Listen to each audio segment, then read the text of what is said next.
Assalamualaikum warahmatullahi wabarakatuh. Sampurasun, sampurasun.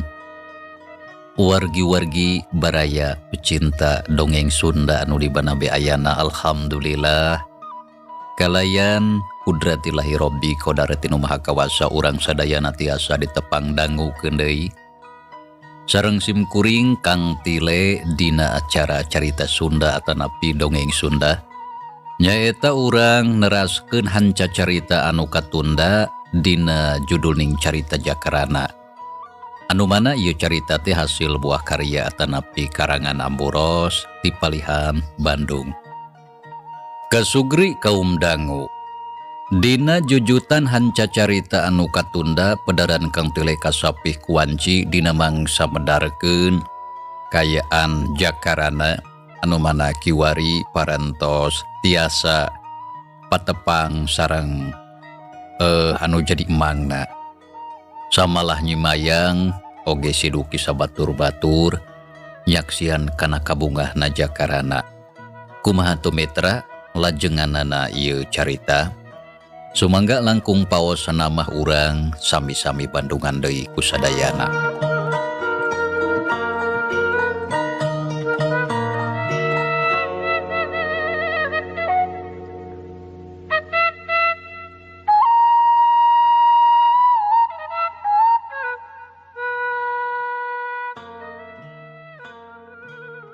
Wilujeng juragan, abdi oge ngiring bingah ka salira. Nuhun Nyai Geulis, puguhnya Bapak teh keur manggih ka bunga.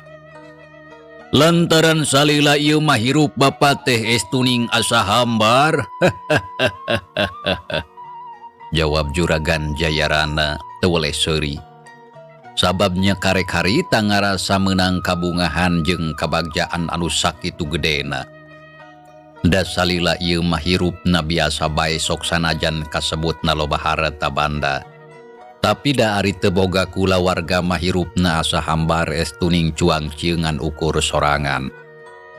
Duki, Oji, Isro, abdi, amnyi.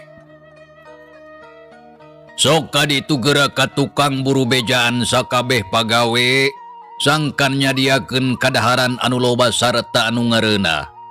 Tah engke lamun geus rengse gancang sararea kadarieu. Urang ngariung lantaran kuring rek ngayakeun syukuran rek ngenalkeun ka sararea. Yen alo kuring anu geus lila di teangan ayeuna geus datang. Samalah alo kuring teh anu bakal jadi hiji-hijina ahli waris anu bakal neruskeun rundayan kulawarga Rana Wijaya dina mangsa kahareupna. Tah kitu cek juragan Jayarana. Nyaritana dari apisan sarata terus mere parentah kasiduki jeung baturna sangkan mere beja ka sakabeh pagawena. Pikeun nyadiakeun sagala rupa kadaharan anu loba jeung ngareunah. Mangga juragan teu kedah salempang. Sadayana pasti disayogikeun. Salira mah calik-calik we sing raos. Walon si Duki katara sumanget pisan. Nya sok burukeun Bang, bisi kaburu peuting. Nya saenggeus kitu mah si Duki jeung baturna terus ngaleos ka tukang. Maksudna rek ngabejaan sakabeh pagawe sangkan ngajalankeun parentah ti dununganana. Nya atuh teu hararese. Harita keneh sararea tuluy pak-pikpak nyadiakeun sagala rupa nu dipentah. Kituna teh bari galecok silih tanya. Lantaran maranehna acan nyaho nah aya acara naon make jeung kudu nyiapkeun kadaharan anu loba. Sararea ngarasa heran ngan untungna si Duki sajeroning pakpik-pek teh maranehna nerangkeun kanu bieu kajadian. Nyaeta ngeunaan dunungana anu ayeuna geus panggih deui jeung alona teh anu ngaran Jakarana. Nya puguh we atuh sanggeus dibejaan kitu mah sakabeh pagawena sararea milu saruka bunga galumpira.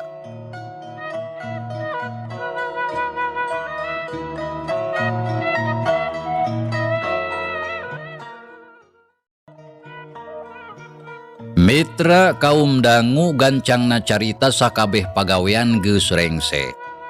Samalah kadaharan geus saya garupa-rupa. Sagala aya aralus jeung ngareunah. Palu matu juragan Jayarana teh kasebut jalma beunghar jadi ngayakeun anu kitu mah teu matak hararese. Da puguh sagala geus nyampak. Saterusna kadaharan diakutan ka patengahan. Sok ditundaan katempo meuni ngabarak rupa-rupa.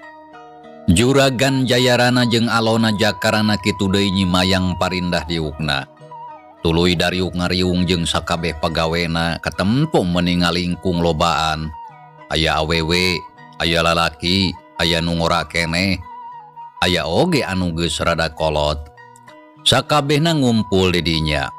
Sakura nu araya di dinya ampir sakabehna neuteup ka Jakarana sarta nitenan rupa jeung dedegana. Anu katingali kasep jeung gagah teu jauh jeung anu jadi emangna. Sakabeh dulur-dulur anu ayeuna araya di dieu. Alhamdulillah dina poe ieu kuring keur meunang kabagjaan. Lantaran ayeuna geus panggih jeung anu jadi alo anu geus lila pisan diteangan. Tah ieu alo kuring ngaranna teh Jakarana, saurang jajak anu bakal jadi ahli waris kuring jeung anu bakal jadi dunungan aranjeun sakabeh. Sarta kahareupna bakal bisa neruskeun usaha kulawarga kuring anu geus puluhan taun dijalankeun. Ceuk juragan Jayarana ngawanohkeun anu jadi alona. Ngadenge caritaan kitu anu araya di dinya ungut-ungutan. Tarasa bunga kadunungana samalah terus gupgap sasalaman ngawilujengkeun kadunungana. Satuluyna teu loba deui carita. Brak dalahar balake cerakan. Dina peuting harita Jakarana manggih ka bunga anu taya hinggana. Tapi dina tungtung hatena anu paling jero teu bisa dibobodo. Ras inget ka Bahadirga jeung Amburasti indung jeung bapa kukutna nu aya di Pasir Nangsi. Samalah geus lila teu panggih. Ceuk pikirna. Lamun seug harita araya di dinya, geus tangtu hatena bakal leuwih ngarasa sukema. Abah ambu, ieu abdi Jaka. Alhamdulillah bah kulawarga abdi teh ayeuna tos kapendak. Abdi ngaraos bunga jeung bagja anu taya hinggana. Mung kacidahan jakal pisan margi ambu sareng abah teu aya di dieu. Teu ngiring nyaksian kana sagala kabunga hate abdi. Kitu ceuk geurentes hate Jakarana dina mangsa harita. Hatena rada nalangsa. Aya naon Kang? Geuning sapertos anu kirang bingah. Tanya Nyi Mayang bari ngareret. Ditanya kitu Jakarana rada reuwas lantaran keur rada malaweung kawantu inget ka indung jeung bapana. Aduh, meuni reuwas. Meuni ngarenjag. Nuju ngalamun salira akang teh. Nyi Mayang nanya deui bari jeung imut ka Jakarana. Henteu teu nuju ngalamun akang mah. Mung eta naon Kang? Rupina ya istri anu diemutannya. Nyi Mayang nanya deui siga nu hayang nyaho kana eusi hate Jakarana. Samalah lamun teu era ku batur hayang ngajak ngobrol paduduaan. Tapi hanjakal kayaan di dinya loba jalma anu keur ngariung bari ngarobrol. Sanes ngemutan istri akang mah nyai. Mung eta nuju emut ka pun bapa sareng pun biang. anu tos lami dikantunkeun ku akang. Oh, janten kitu manawi teh nuju ngemutan istri. Henteu akang mah teu ngemutan anu kitu dina waktos ayeuna mah. Margi seueur keneh tugas anu kedah dijalankeun. Nanging ari anu diemutan mah aya we pangintennya Kang. Nyi Mayang tumanya deui lantaran hatena panasaran. Nah eta jajaka teh geus aya anu boga atawa acan. Sedengkeun jakarana ditanya kitu teh kalah terus seuri ras inget ka Nyi Arum anu jadi buah hate kembang impian. Iya Kang mah ditaros teh meuni tengah walar. Atuh da Nyai mah patarosan teh beut aya-aya wae. Akang mah teu acan patos hoyong ngemutan persoalan istri. Margi akang teh gaduh tugas penting ti guru akang anu kedah saenggalna dijalankeun. Janten perkawis anu sanes mah teu patos diemutan. Kitu jawaban jakarana harita saeutik oge teu mere pisan harepan ka Nyi Mayang. Ngadenge jawaban kitu jep Nyi Mayang jempe teu cacarita deui. Rok sanajan hatena panasaran tapi teu bisa kumaha. Dirina teu bisa nganyahoankeun kana eusih hate jakarana.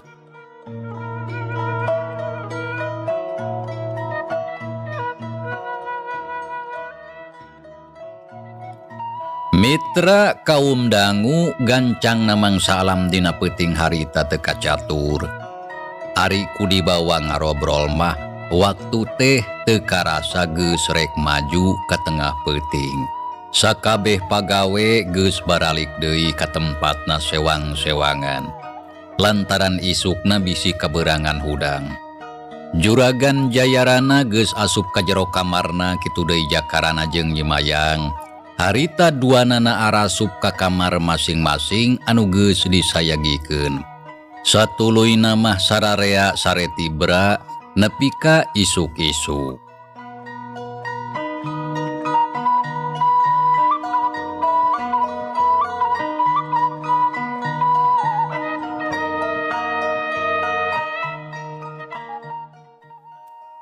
Mitra kaum dangu kacaritakeun isukna harita teh wanci haneut moyang. Panon poe moncorong ti beh wetan, manuk raricit di sarada dina dahan, sora hayam jagoreang kongkorongok. Sedengkeun ari hayam bikang keur kokoreh neangan kadaharan bari ngasuh anakna. Dina kayaan kitu, ditepas imah Juragan Jayarana jeung alona jakarna sarta dibaturan ku Nyi Mayang. Harita keur dariuk ngariung tiluan bari ngarobrol. Hareupeun geus nyampak cai kopi anu ngebul keneh jeung lalawuhna. Nyai punten sateu acana. Anu saleresna mah bapa teh aya anu bade ditaroskeun. Mung kitu oge pamisalira teu kaabotan. Ceuk Juragan Jayarana bari neuteup ka Nyi Mayang. Sumuhun mangga Juragan bade tumaros mah. Teu kaabotan abdi mah mangga bae atuh enggal geura saurkeun. Walon Nyi Mayang gancang ngajawab terus ngareret ka jakarana. Nyai geulis tos teu kedah jebat Juragan. Sebut bapa we kitu. Lantaran Nyai mah lain pagawe bapa. Sumuhun mangga atuh Juragan. Bapak. Kieu Nyai anu rek ditanyakeun teh. Pamisalira Nyai teh anu sanyana naha bade angkat ka mana? Atanapi mulih ti mana? Terus terang bapa teh rada heran. Margi salami ieu asa can kantos pendak. Rupina salira teh sanes urang lembur ieu. Tanya Juragan Jayarana bari melong ka Nyi Mayang. Lares papa abdi mah sanes urang dieu. Sama limah tinu tebih kawiti Tegal Honje anu saleresna mah. Oh, Nyai teh urang jauh. Tapi naha make ngulam preng kawengkon ieu. Lain kuna naon bapa mah nanya kitu soteh lantaran hariwang bisi aya jalma anu boga niat teu hade. Mangkaning Nyai pangawak awewe anu boga rupa geulis.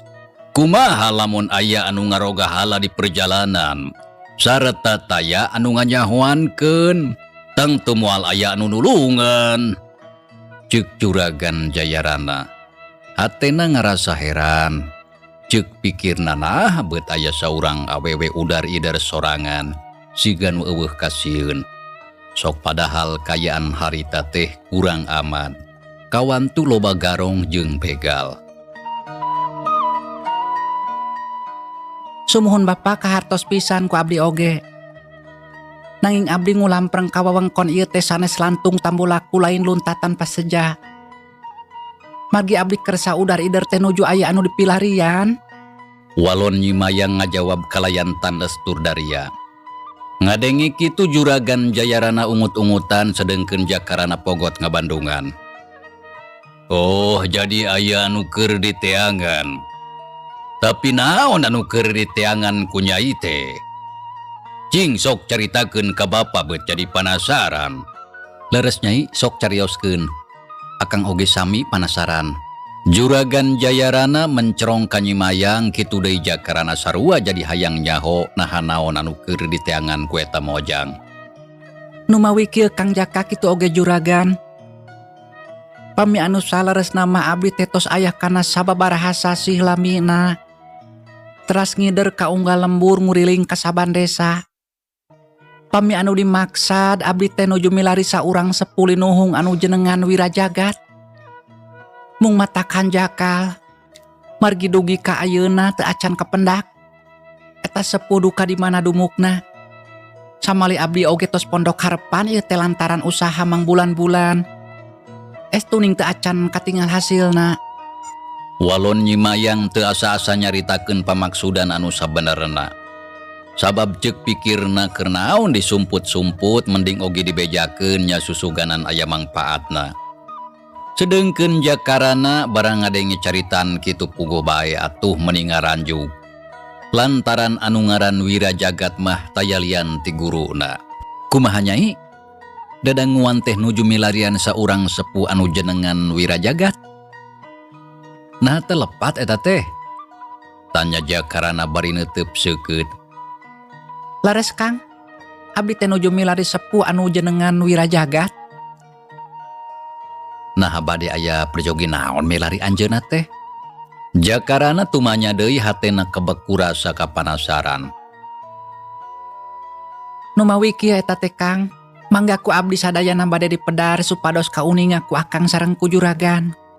Ceuk Nyimayang sareta teu talangke barabat ngadadarkeun sakabeh kajadian anu tumiba di lembur Sindang Sari. Anu diakibatkeun ku kajahatan anu dilakukeun ku Ki Badrowi jeung anak buahna.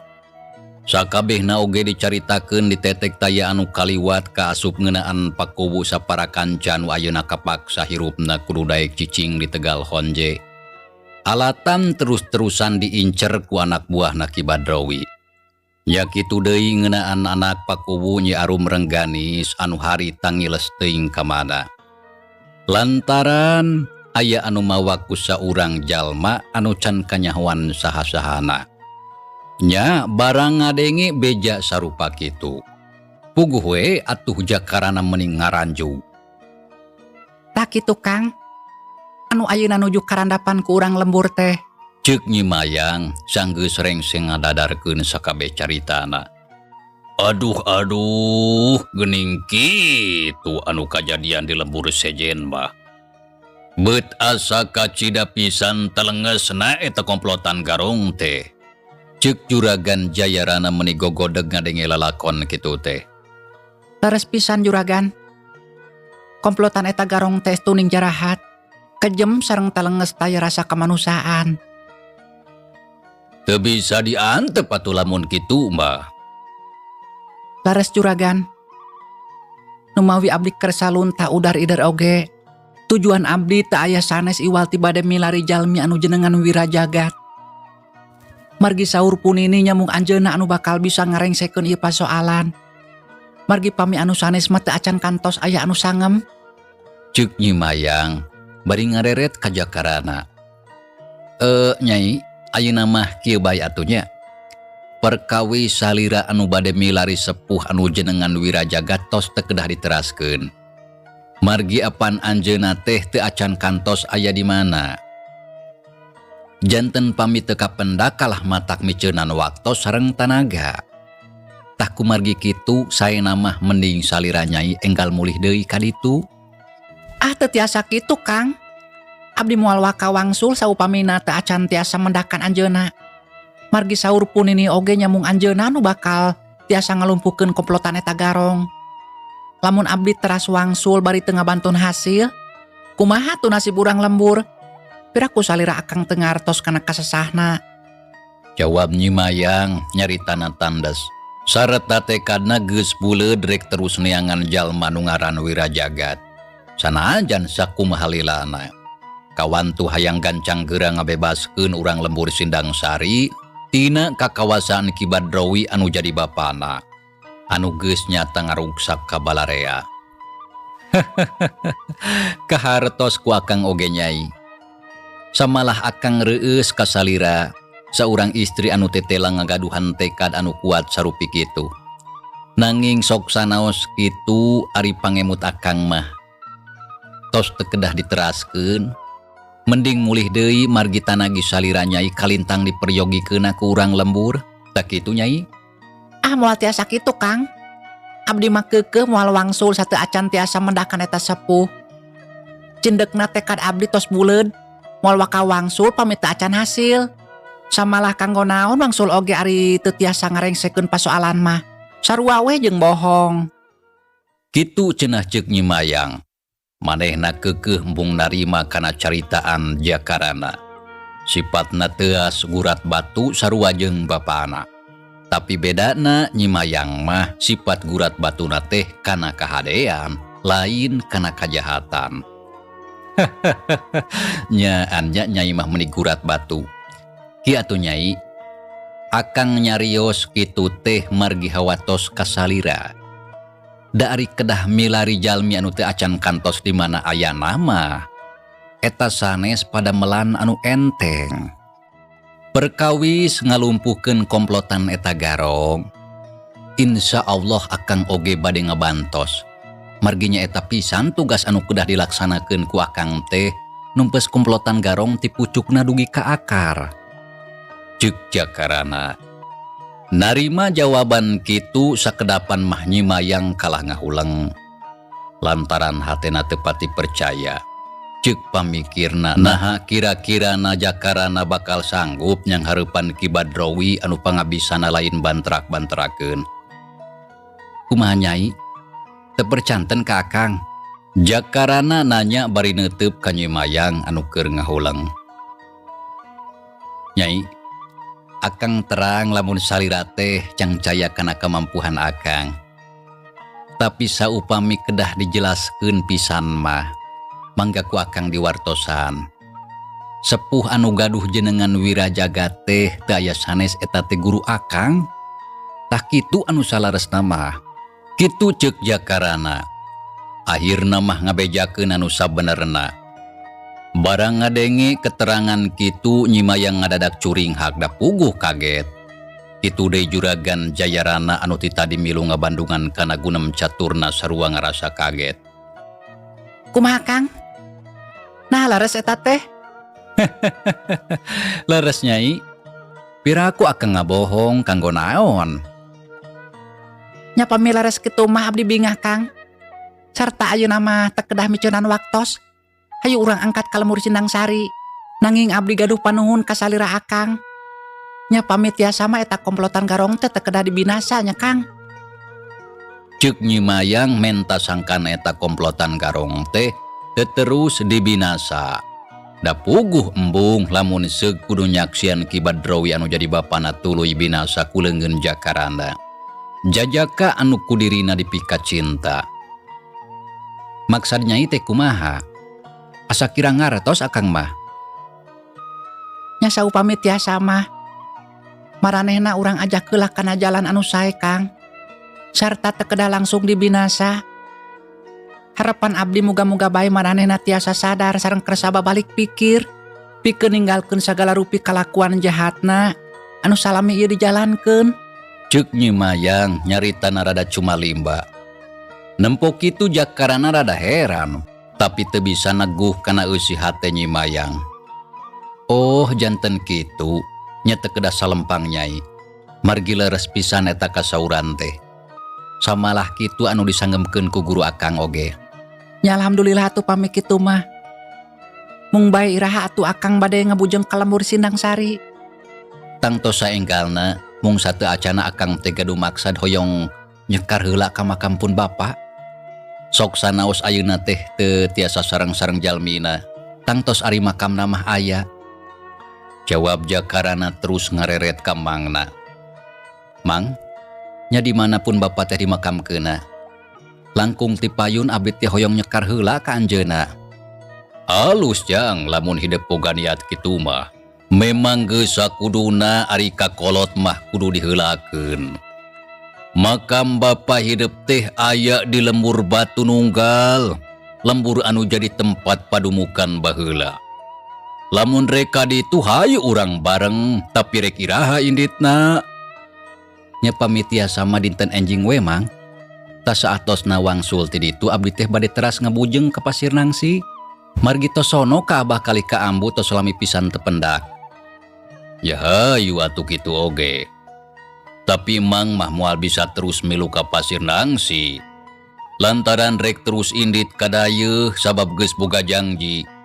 Tapi lamun urusan geus rengse mah rek nyusul ka ditu udah Mang oge hayang tepung jeung Bah Dirga. Kitu deui jeung Amburasti. Ceuk Juragan Jayarana boga niat hayang indit ka Pasir Nangsi. Maksudna tayalian hayang tepung jeung Bah Dirga kitu deui jeung Amburasti. Sarta rek nganuhunkeun kanu geus gede jasana nu geus ngarorok alona. Ti sagubragna ka alam dunia nepi ka ayeuna alona geus dewasa. Sabot keur ngarobrol kitu Jol Siduki jeung baturna nyalampeurkeun. Maranehna geus rengse ngajalankeun sagala rupa pagaweana. Saterusna gugek dari ukret ka Jakarana jeung Nyi Mayang terus manggut. Kumaha pagawean geus rengse Mang Duki? Juragan Jayarana tumanya panon rutret kanu tiluan. Parantos Juragan, padamelan abdi sagala rupina tos rengse. Walon Siduki kiak ngajawab kana pananya dunungana. Syukur atuh. Tapi kumaha ari pagawean maraneh duaan Isro Oji? Nah geus rengse. Juragan Jayarana ayeuna tumanya kasih Isro jeung kasih Oji. Sami Juragan padamelan abdi oge sadayana tos rengse. Jawab si Oji jeung si Isro bari seuri.